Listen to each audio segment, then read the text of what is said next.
ನನ್ನ ಹೆಸರು ವೆಂಕಟರಾಜು ಬಿ. ನಾನು 1/9/1990 ನಾನು ಸಮಾಜ ಕಲ್ಯಾಣ ಇಲಾಖೆ ದಿನಗೂಲಿ ನೌಕರರಾಗಿ ಕೆಲಸಕ್ಕೆ ಸೇರಿದೆ. ಆ ದಿಸೆಯಲ್ಲಿ ನಾವು ನಮ್ಮ ಅಧ್ಯಕ್ಷರಾದ ಪ್ರಮೋದ್ ಚಿಕ್ಕಮ್ಮಣ್ಣವರವರು ಅವರು ಆಯುಧನ ಜೊತೆಯಲ್ಲಿ ಒಡನಾಟ ಇದೆ. 92ರಲ್ಲಿ ನಂದು ಒಂದು ಸಲ KITಯಿಂದ ಆದೇಶ ಆಯಿತು, ಕನ್ಫರ್ಮೇಷನ್ ಮಾಡಿ ಅಂತ.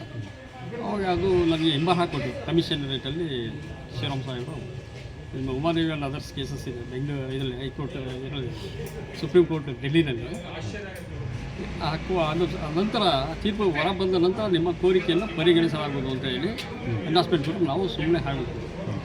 ತದನಂತರ ಉಮಾದೇವಿ ಆ್ಯಂಡ್ ಅದರ್ ಕೇಸಸ್ನಲ್ಲಿ ಒಂದು 4 ಷರತ್ತನ್ನು ಅನ್ವಯವಾಗಿ ಕನ್ಫರ್ಮೇಷನ್ ಮಾಡಬೇಕು ಅಂತ ಆದೇಶ ಆಯಿತು.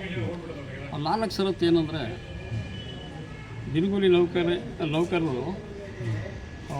ಹುದ್ದೆ ಸೇರುವಾಗ ಒಂದು ವಿದ್ಯಾರ್ಹತೆ ಹೊಂದಿರಬೇಕು. ಅಲ್ಲಿ ರಿಕ್ತ ಸ್ಥಾನದಲ್ಲಿ ಕರ್ತವ್ಯ ನಿರ್ವಹಿಸ್ತಿರಬೇಕು. ಮತ್ತು 10 ವರ್ಷ ಪೂರೈಸಿರಬೇಕು ಒಂದೇ ಸ್ಥಳದಲ್ಲಿ. ಕೆಲಸಕ್ಕೆ ಸೇರುವಾಗ ಸರ್ಕಾರಿ ನೌಕರರಿಗೆ ಏನು ಅರ್ಹತೆ ಬೇಕೋ ಆ ನಾರಂ ಸರ್ಕಾರ ಕೇಳುತ್ತೆ. ಅಂದರೆ ಉಮಾದೇವಿನಲ್ಲಿ 4 ಷರತ್ತುಗಳನ್ನ ಹಾಕಿದ್ರು. ಒಂದು 10 ವರ್ಷ ಒಂದೇ ಹುದ್ದೆಯಲ್ಲಿ ಮುಂದುವರೆದಿರಬೇಕು. ಮತ್ತು ರಿಕ್ತ ಸ್ಥಾನದಲ್ಲಿ ಅದು ಸ್ಯಾಂಕ್ಷನ್ ಪೋಸ್ಟಲ್ಲಿ ಕೆಲಸ ಮಾಡಿರಬೇಕು. ಮತ್ತು ಅದಕ್ಕೆ ಕ್ವಾಲಿಫೈಡ್ ಏನಾಗಿದೆ, ಇದು ಒಂದು ಸ್ಟೇನಲ್ಲಿ ಮುಂದುವರೆದಿರಬಾರ್ದು ಅಂತ ಹೇಳಿ ಒಂದು ಆದೇಶ ಆಯಿತು. ಸ್ಟೇ ಯಾರಿಗೆ ಅನ್ವಯಿಸುತ್ತೆ ಅಂದರೆ ಹುಬ್ಬಳ್ಳಿ ಮಹಾಮಂಡಲದವರೆಗೂ ಸ್ಟೇ ಆಗಿತ್ತು. ಆ ಸ್ಟೇಗೂ ನಮ್ಮ ಸಮಾಜ ಕಲ್ಯಾಣ ಇಲಾಖೆ ನಮ್ಮ ಪ್ರಮೋದ್ ಮೈಸೂರು ಮಹಾಮಂಡಲಕ್ಕೂ ಸಂಬಂಧ ಇಲ್ಲ. ಬಟ್ ಆದರೆ ನಮಗೆ ಎಂಡಾಸ್ಮೆಂಟ್ ಏನು ಕಮಿಷನ್ ರೇಟಲ್ಲಿ ನೀವು 3 ಷರತ್ತನ್ನು ಪೂರೈಸಿದಿರಿ, ನೀವು ಸ್ಟೇನಲ್ಲಿ ಮುಂದುವರೆದಿದ್ದೀರಿ, ಆದ್ದರಿಂದ ನಿಮಗೆ ಮಾಡೋದಕ್ಕೆ ಅವಕಾಶ ಇಲ್ಲ ಅಂತ ಹೇಳಿ ಅದು ನಮ್ಮ ಕಮಿಷನರ್ ಆಫೀಸಿಂದ ಎಂಡಾಸ್ಮೆಂಟ್ ನಿಂಬರ್ ಹಾಕಿಬಿಟ್ರು. ಹಾಗಾಗಿ ನಾವು 2 ಬಾರಿ KITನಲ್ಲಿ ಹಾಜರಾಗಿದ್ದು. ಕೊನೆ ಹಂತದಲ್ಲಿ 2018ರಲ್ಲಿ ನಾವು ಹೈಕೋರ್ಟ್ಗೆ ಫೈಲ್ ಮಾಡಿದ್ವಿ ಈ ವಿರುದ್ಧ.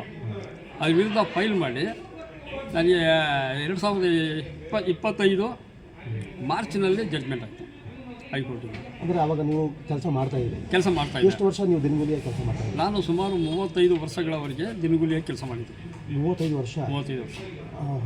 ಅಲ್ಲ, ನಿಮಗೆ ಪರ್ಮನೆಂಟ್ ಆಗಿದ್ದು ಎಷ್ಟು ಎಷ್ಟು ವರ್ಷ ಆಯ್ತು? ಪರ್ಮನೆಂಟ್ ಆಗಿದ್ದು 35 ವರ್ಷ ಆದಮೇಲೆ ಪರ್ಮನೆಂಟ್ ಆಗಿದ್ದು. 1 ತಿಂಗಳು ಇದ್ದಂಗೆ ರಿಟೈರ್ಡ್ 1 ತಿಂಗಳು. ನಾನು ಮಾರ್ಚ್ನಲ್ಲಿ ಆದೇಶ ಪೆನ್ಷನ್ ಅನುಕೂಲ ಬಿಟ್ಟರೆ ಬೇರೆ ಅನುಕೂಲ ಸಿಕ್ಕಿಲ್ಲ? ಇಲ್ಲ, ಎಲ್ಲ ಅನುಕೂಲ ಸಿಕ್ಕಿದೆ. ಅಂದರೆ ನನಗೆ ಎಫೆಕ್ಟಿವ್ ಫ್ರಮ್ 2010 ವರ್ಷ ಕಳೆದು 2000ದಿಂದ ಏನಿದೆ ಎಲ್ಲ ಬೆನಿಫಿಟ್ಸ್ ಸವಲತ್ತನ್ನ ಕೊಡಿ ಅಂತೇಳಿ ಜಡ್ಜ್ಮೆಂಟ್ ಆಗಿರೋದ್ರಿಂದ ನಿಮ್ಮೊಂದು 20-25 ವರ್ಷದ ನಿಮಗೆ ಅನುಕೂಲಗಳು ಸಿಕ್ಕಿದೆ. ಹೌದು, 24 ವರ್ಷ 8 ತಿಂಗಳು ಒಂದು ಅನುಕೂಲ ಸಿಕ್ಕಿದೆ. ಅದನ್ನು ಇನ್ನೊಂದು 2 ವರ್ಷ ಇನ್ಕ್ಲೂಡಿಂಗ್ ಮಾಡ್ತೀವಿ ಅಂತ ಹೇಳಿದ್ದಾರೆ.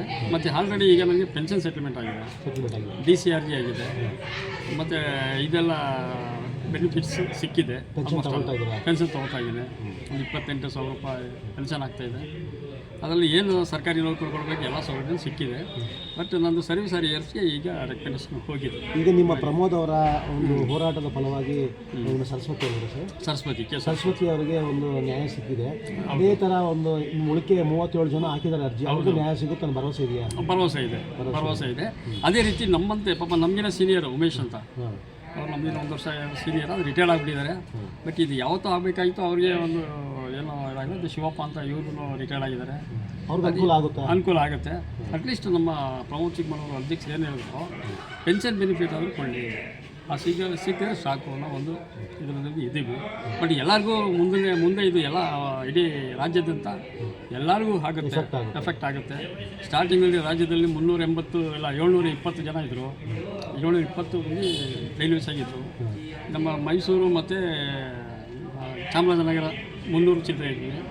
ಈಗ ಟ್ರೈಬಲ್ಲು ITDP ಮತ್ತು ಸೋಷಿಯಲ್ ವೆಲ್ಫೇರ್ ಸೇರಿ 180 ಆಗಿ ನಂತರ ಎಲ್ಲ ರಿಟೈರ್ಡ್ ಆಗಿ ಉಳಿದು ಒಂದು 50-60 ಜನ ಇದೆ. ಅಷ್ಟು ಜನಕ್ಕೂ ಹಿಂದೆ ರಿಟೈರ್ಡ್ ಆಗಿರೋರು ಸಹ ಈ ಒಂದು ಸೌಲಭ್ಯ ಸಿಗೋ ಒಂದು ಭರವಸೆ ಕೊಟ್ಟಿದ್ದಾರೆ. ಸಿಗುತ್ತೆ ಅಂತ ನಾವು ಒಂದು ಆಶಾಭಾವನೆಯಲ್ಲಿ ಇದ್ದೀವಿ. ಬಟ್ ಎಲ್ಲರಿಗೂ ಅನುಕೂಲ ಆಗಲಿ ಅನ್ನೋದು ನಮ್ಮ ಒಂದು ಉದ್ದೇಶ. ಒಂದು ಇದರಲ್ಲಿ